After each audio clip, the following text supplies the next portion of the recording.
What would you do if the person who helped you find safety, stability, a roof over your head for yourself and your kid falls apart completely, and while doing so poisons the air with bitterness that seems to swallow everything around it? Killing the laughter and lighthearted easiness that used to be there to be replaced by something that can be described as a grief that is so deep that it swallows any kind of joy whole, and that builds walls around the heart that no kind word can break? The dust has settled over Brindie's happily ever after. Her fiancé Ysabeau had left their home, leaving behind the diamond ring and a devastated Brindie. More often than not, a silent tear runs down her cheek, unnoticed by the people who are around her. Brindie doesn't have the time for grief. She has to run her fight club and manage her fighters and the women's shelter that she had turned her farm into. Grief is a luxury that she can't afford, so she buries it deep inside her heart for the benefit of her business and her 5-year-old daughter Mew, who she had adopted. She keeps her smile whenever Mew comes running towards her, showing Brindie the latest artwork that she has produced with colorful crayons. "This is Mommy," Mew explains one day, "and this is Auntie Chooli and Chooki, and this is Auntie Ysa. When will Auntie Ysa come back?" Such an innocent question, but it stabs Brindie right in the heart. It takes a few moments before she composes herself. "I don't know, sweetheart," Brindie answers. It's a white lie. Brindie knows that Ysabeau won't come back, but her answer seems to be satisfying enough for Mew, at least for the moment. The house goes back to its normal routine after a while. Mew and Chooki have breakfast before kindergarten, Chooli prepares meals in the kitchen, and Brindie manages the shelter and scrolls through fighter profiles that seem interesting enough to be considered as potential acquisitions to her team. Once in a while, she attends bouts to speak to candidates personally. But once in a while, Brindie's thoughts go back in time, and she thinks about Ysabeau. What does she do now? Where is she? And why did she have to leave so suddenly without a warning? Or maybe she did warn her, and Brindie had not seen the signs? This was all so confusing. When Brindie is alone, she often remembers the good time she had with Ysabeau, how it all began, the first night, the training with her. Ysabeau's first fight as professional boxer that she had won by disqualification due to repeated intentional fouls by her opponent. Those memories hurt. She also remembers the hours of worry and pain that she had to go through. When Ysabeau got stabbed with a kitchen knife by Kimiko Fuji accidentally. They only wanted to get a late-night snack, and it ended bad for Ysabeau. Hour after hour, Brindie had waited at the hospital until she finally got the good news that Ysabeau would survive. Later, Kimiko became friends with them. She even took care of Mew when Brindie and Ysabeau wanted to go out. Or the first defeat that Ysabeau suffered at the hands of Carmen Marinho. Getting knocked out while winning the fight is bad, but the way Ysabeau had dropped was scary. Luckily, she hadn't suffered any damage. But life has to go on. A life without Ysabeau at her side. No more good morning kisses, no more loving embraces. Pain is slowly fading. Brindie gets used to the fact that she is alone now, but she isn't really alone. There is Mew, her daughter, that she has to take care of. That cute little girl. Brindie smiles at herself at this thought while she is preparing dinner in the kitchen. And there is Chooli and her daughter Chooki. The little girls get along really well, and that is just wonderful. Right now, they are sitting in the living room watching TV. They are waiting for their favorite kids show to begin that will start right after the sports news. They are not really following what is going on TV when suddenly Mew recognizes the woman on TV first. "Mommy, Auntie Ysa is on TV!" she exclaims in excitement. Brindie is surprised. Ysabeau on TV? She has to see that. Brindie walks over to the kitchen door from where she can look at the TV. "Mew, can you turn up the volume a little bit?" Brindie asks her daughter. The girl takes the remote control and does what she has been asked for. Brindie sees Ysabeau standing with another woman, and it seems they are very close to each other. And so she listens to every word that the commentator says. And now to the social side of sports. Canadian featherweight boxer Ysabeau Leclerc has tied the knot with Eden Lacroix.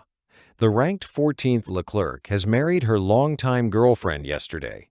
Lacroix, who is a soldier in the rank of a lieutenant at the Canadian Royal 22nd Regiment, said that this was the happiest day in her life.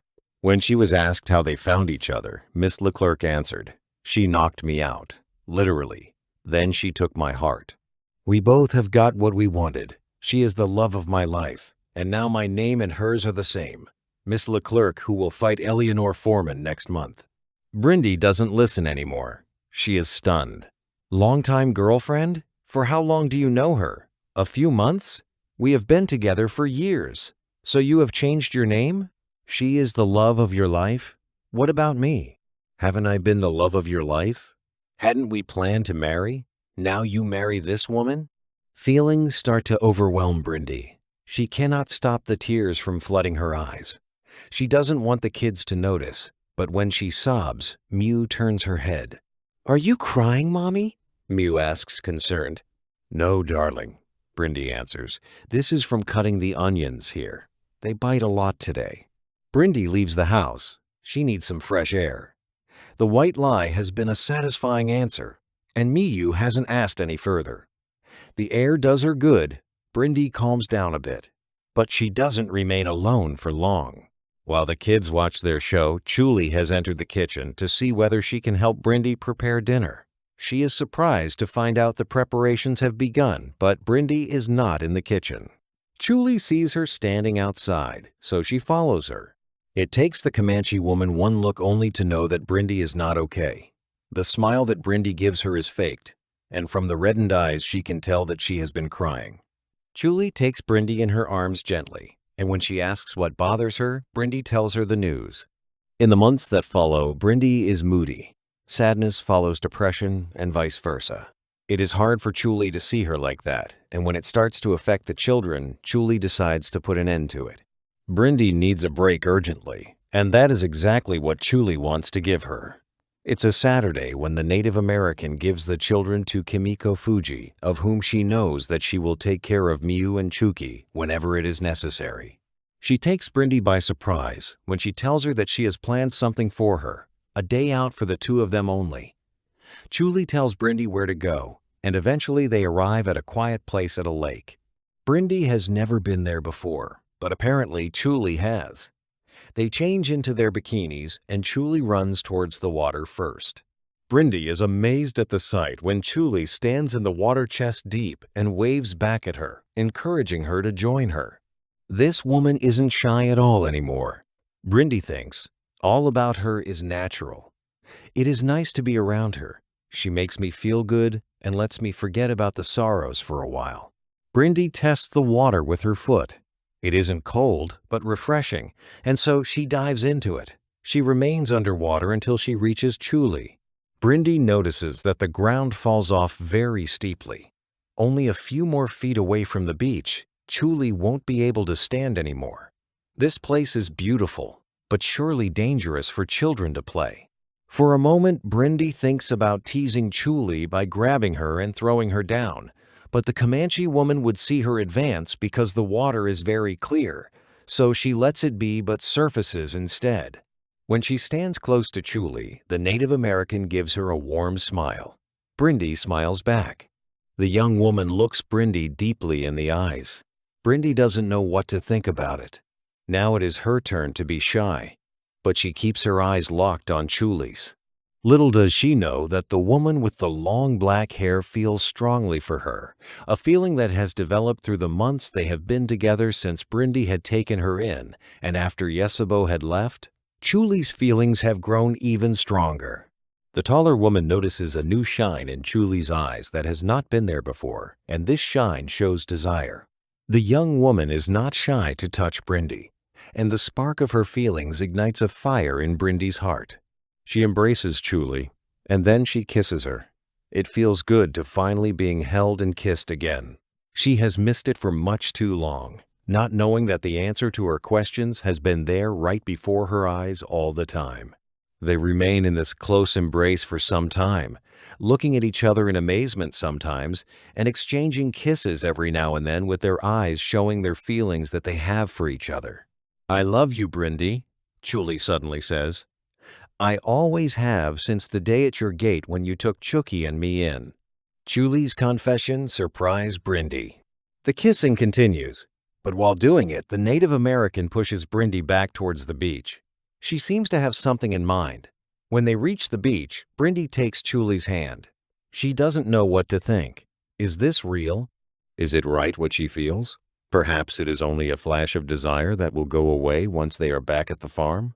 Brindie turns her head and looks at the young woman who looks back at her with certainty in her eyes. But not only that, there is a fire, a longing.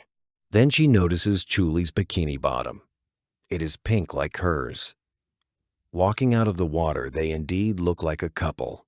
That makes Brindie smile. It is a warm, loving smile that makes Chooli take the initiative. Am I ready for this? Brindie asks herself. Ready to get into a new relationship? Chooli's dark brown eyes have a fire in them that lets Brindie's doubts melt away like ice in a summer's midday heat. Eyes that show nothing but love in them. A burning hot, fiery, unconditional love.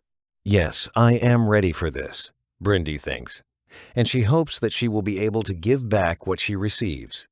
She hopes that she won't disappoint this beautiful Native American woman. Eventually, Brindie lays her arms around Chooli's body, and they both give way to their feelings for each other. After a while, the women take a break, exhausted from rolling around in the sand, exhausted from kissing and touching and enjoying each other. "Do you love me?" Chooli asks suddenly, and she looks at Brindie as if she was afraid of the answer. "Yes, I do," Brindie answers. "I really do." Chooli relaxes. Finally, she has someone who will really love her and whom she will really love, not a forced love that her parents had burdened her with. Deep in her heart, she knows this is right. Brindie is the real deal. She will not disappoint her. Brindie also has her thoughts. Yes, she loves this young woman, but is it right? She is still so young, completely unexperienced regarding real love. I will teach her, Brindie thinks. I will reassure her that her feelings are right. I will teach her to stand up for her dreams and to be true to her feelings. She is wonderful with children. Chooki loves her with all of her heart, and she even has captured Miyu's heart, which is not easy to do because Miyu doesn't trust strangers. But now Chooli is no stranger to her anymore. It is just a perfect match. Brindie gets knocked out of her thoughts when Chooli asks a question. "I want to learn how to fight. Will you teach me?" Brindie's eyes grow big. "Are you serious?" she asks, her voice showing her surprise. "Yes, I'm dead serious," Chooli answers. "I have been thinking about it for some time, and I really want to learn." What she doesn't tell Brindie is that she wants to take revenge for her. The way Ysabeau had left Brindie has caused sleepless nights for Chooli. She still feels Ysabeau's icy stare on her from their first encounter, and Chooli has never quite shaken off the feeling that she is a reason for Ysabeau's breakup with Brindie. Once she knows the basics, Chooli would challenge Ysabeau. Brindie has noticed the difference between Chooli on her arrival at the farm and Chooli standing in the ring with her. The Comanche's eyes have a fire in them that hasn't been there before, and more often than not, it looks like she is challenging Brindie to go harder on her during a sparring session. "You don't need to spare me the pain," Chooli says. "If I get hit because I was too slow or my guard was not tight enough." Brindie smiles and steps up her speed a notch, but not too much. There is a difference between being Chooli's sparring partner and performing as the number 5 contender to the world title. Weeks go by, then months. Brindie and Chooli have grown closer to each other. They actually have grown so close that it feels like family, at least in Brindie's eyes. One evening, Brindie thinks it is time to find out if Chooli feels the same. The kids have gone to bed, and Brindie and Chooli sit on the couch watching a show on TV. That's when Brindie lays her arm around Chooli's shoulder. Chooli leans in, not completely, but enough to be noticed, and Brindie starts the conversation that she thinks is the right time to be started. Chooli, she begins, you are with us for nearly a year now. You are great with the kids, and Mew has become attached to you in a way I thought hasn't been possible. I wanted to ask if… Yes, Chooli cuts Brindie off. Brindie's eyes widen. What was this? What does Chooli mean by yes before Brindie can finish her question? Chooli looks Brindie straight in the eyes. Her face shows a genuine, warm smile. Yes, Chooli repeats. I will. Do you know at all what I want to ask? I guess I do. I would be surprised if I was wrong. So, if you want to finish your question, you may ask again. Brindie takes a deep breath. She closes her eyes for a second to collect herself. Then she speaks. Will you marry me? Chooli's smile doesn't vanish. Instead, she leans toward Brindie and kisses her gently. Yes, I will. The answer is short and precise. After 2 bad relationships with men, Chooli is ready to live her life in the arms of a woman. She has always trusted her, and she knows that Brindie will never disappoint her. 4 weeks later, the ceremony takes place in a small chapel. Brindie has chosen a black tuxedo with a red flower sticking in her breast pocket. She is waiting in front of the altar nervously, waiting for Chooli to arrive. The doors swing open, and Chooli appears in a white wedding dress, her arm hooked under the arm of their friend Kimiko Fuji. Brindie and Chooli have asked Maria Esteban to be the maid of honor. Maria, who has been the second woman Brindie has taken into her shelter, has agreed happily, and she comes with her daughter. The children Mew and Chooki walk in front of Chooli, with Mew being the flower girl. Chooki has been given the most important mission. She wears the velvet box that contains the rings, and she handles it with the seriousness of a state's affair. The vows are being made and the rings put on the fingers, and then Brindie and Chooli are declared a married couple. For both women, this is the happiest day in their lives. Chooli continues her training with an intensity that surprises Brindie. She doesn't know that Chooli has a goal that she is working toward, a goal that is so destructive that it puts the relationship to Brindie to a test. It's a Saturday evening when Chooli makes the call. After dinner, she gets Chooki ready for bed. She reads her a story, one that is about a frog that turns into a prince, which is Chooki's favorite. When the girl is asleep, Chooli leaves the room and closes the door quietly. Then she leaves the house through the back door that leads to the garden where the sunflowers grow that the kids have planted. She takes out her cell phone and dials a number. Ysabeau answers on the second ring. Hello? Ysabeau says, not recognizing the number.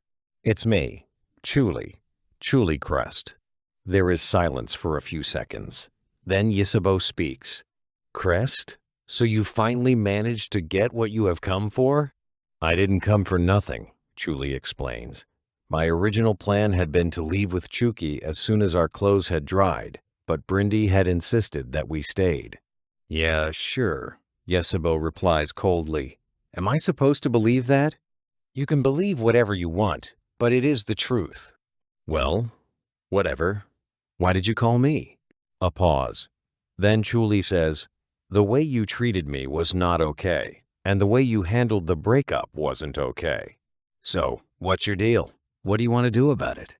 Meet me in the warehouse, then you will see. They agree on a day 2 weeks after the call. Chooli is first to arrive. She is ready to teach Ysabeau a lesson that she won't forget. 20 minutes later, Ysabeau arrives. I didn't think that you would come, she says. You're getting your ass kicked today, Chooli replies. Ysabeau laughs, a deep, whole-body laugh. So you're married to Brindie now. Did you find the spot that makes her howl like a wolf? Of course, Chooli replies. This and all those you will never know of. Ysabeau's eyes close for a second, and when she opens them again, she says, Okay, let's do it. The battle is short and brutal. Chooli gets overwhelmed within 2 minutes. Her guard drops. She staggers sideways. Ysabeau aims and hits Chooli's chin with full force. The Comanche woman spins around, drops to the floor, and doesn't move anymore. The fight is over. Ysabeau takes a close look at the unconscious woman, and then she grabs Chooli's cell phone and takes a close-up picture of Chooli's bloodied face. She sends it to Brindie with a caption. It says, Next time you want to get back at me, Don't send your weak wife." Then she puts the cell phone down beside Chooli, turns around, and walks away. Downtown El Paso, a young woman is on a shopping trip with two 6-year-olds at either side walking towards a grocery store when suddenly her cell phone vibrates. Brindie looks at the screen. It's a message from Chooli. Brindie smiles. Chooli had told her that she had to be somewhere without being specific about where she wanted to go, and so Brindie had decided to take the children with her to the city center, where they would have ice cream and do some shopping. Brindie opens the message. She sees the picture, and it makes her blood freeze. She sees her wife beaten up, bloody and battered, being unconscious on the floor. She recognizes the warehouse where Chooli is, and she decides to go there immediately. She scoops up both children and runs to the parking lot. She arrives at her car in under 2 minutes, puts the kids in their seats, starts the engine, and races to the warehouse, ignoring any speed limit. "Mom, we wanted ice cream," Mew protests. "Later, darling, later," Brindie responds, and her voice gives away that something terrible has happened. Mew and Chooki exchange glances, but they don't ask any further. Brindie arrives at the warehouse in 15 minutes. She orders the children to stay put, and then she takes the medical pack from the trunk and runs into the warehouse. Chooli is awake. Her face is a mess, and her head is spinning. "Are you okay?" asks Brindie. "What happened?" Chooli doesn't want to answer the question. She knows that she wasn't supposed to meet with Ysabeau, even less to fight her, but Brindie demands an answer. "Chooli, what happened? Who did that to you?" Chooli looks Brindie in the eyes, and she sees deep concern in them. Telling the truth would mean that she would be in trouble, but telling a lie would be even worse. "It was Ysabeau," Chooli says eventually, her voice small. "I met with her because I wanted to fight her. She didn't treat me well from the very first day, and she left you without saying goodbye. I wanted to punish her for that." Brindie's eyes grow big. "Are you insane? How could you fight her? She is so much stronger than you." Brindie then takes Chooli in a tight embrace, tears filling her eyes. "Don't you ever do that again, you hear me? Never again." "I promise," Chooli says softly. Brindie wipes the blood from Chooli's face, shaking her head in disbelief. "You didn't have to do that," Brindie says. "If I wanted revenge, I would have done it myself. Can you stand up?" Chooli gets up and stands firmly on her feet. Brindie raises her eyebrows and says, "Luckily you have a hard head. Your nose, your jaw, nothing broken. Let's get out of here." The kids are waiting in the car, and they want ice cream. Chooli manages to smile. "Thanks for finding me," she says. "I'll find you everywhere," Brindie replies, and then, "Oh, that sounded a bit creepy." They both start to laugh, a full whole-body laugh. The drive back to the mall is filled with chatter from the back seats, and Chooli needs to explain why she was at the warehouse and why Brindie and them had to hurry to fetch her. Chooli smiles. "I had something to do, and when it was finished, I wanted you to come to pick me up quickly, because you want ice cream. Am I right?" The kids nod solemnly. Brindie and Chooli exchange a look smiling, knowing that Chooli's story is not totally untrue. Sometimes half a truth is a satisfying enough answer. If you like the story, smash that like button, and if you want more of this, subscribe to the channel. However, don't expect a new story every week. These stories are handwritten and not AI generated. It takes time to put them together. See you next time.